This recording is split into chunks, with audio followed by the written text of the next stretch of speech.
Now is fine. Imagine a grand theatre, not a small one, a massive one, thousands of seats, golden curtains, endless shows. This is the theatre of the human mind. Every day the mind enters this theatre and watches movie. One movie is called Soon I Will Be Happy. Another is If Only That Had Gone Differently. Another is When I Get Rich, Then Life Begins. Another is When She Loves Me, Then I Am Complete. The theatre runs 24 hours a day. Morning show, afternoon show, late night show.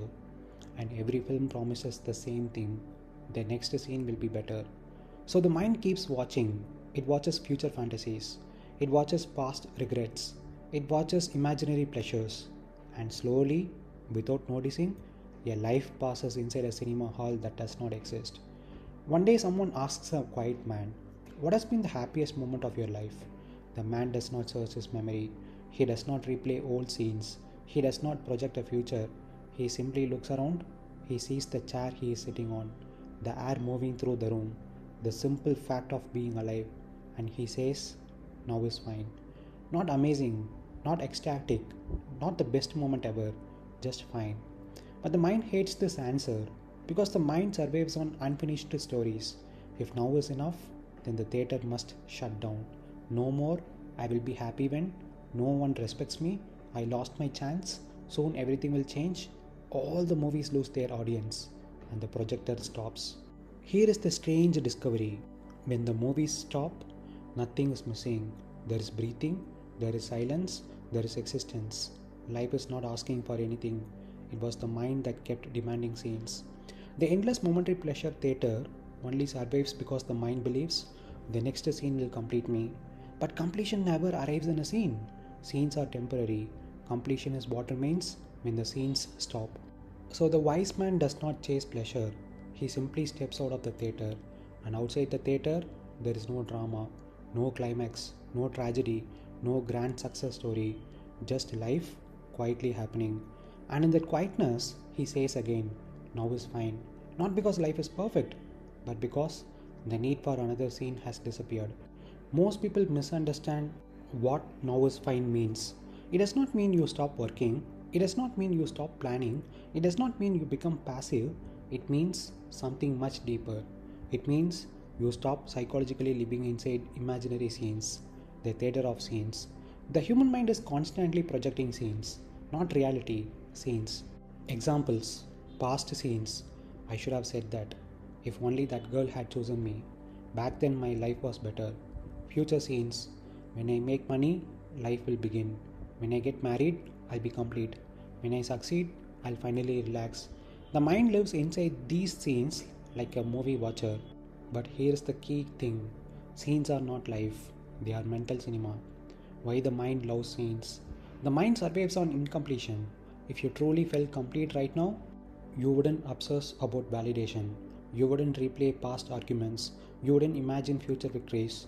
The mind keeps saying, "One more scene and everything will make sense."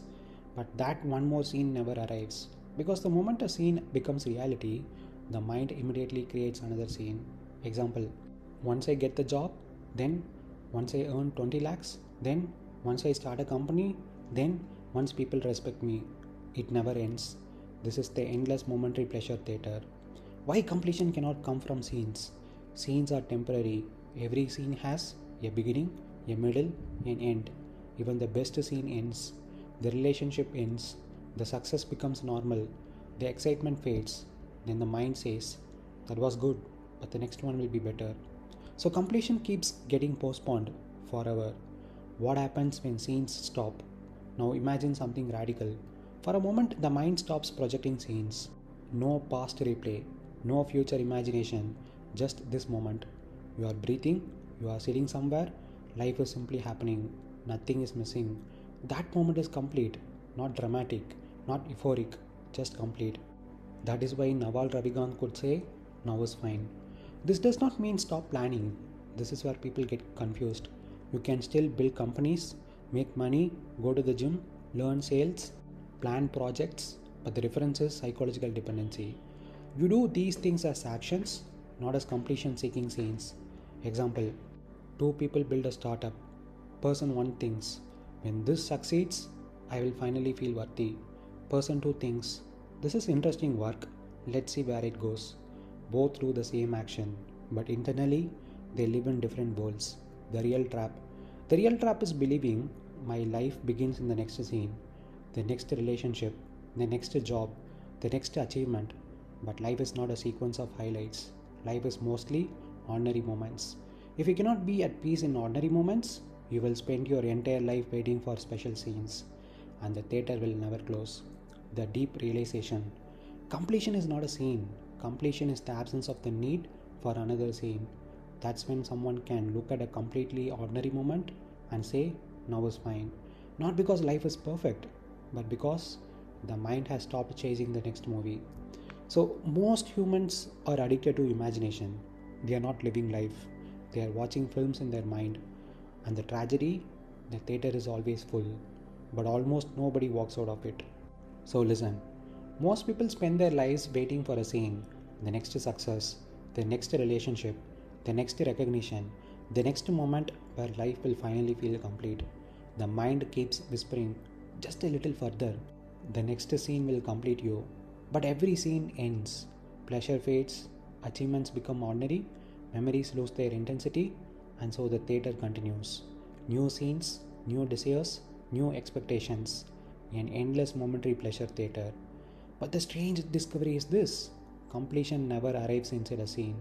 Completion appears only when the mind stops searching for the next one. When the past is no longer replayed, when the future is no longer chased for psychological fulfillment, what remains is something incredibly simple. This breath, this moment, this quiet existence. Nothing dramatic, nothing extraordinary, just life complete in itself. And in that simplicity, one realizes why a man like Naval Ravikant could answer without hesitation, now is fine. Not because this moment is spectacular, but because the need for another scene has disappeared. And when the theater finally goes silent, life, as it always was, is already complete.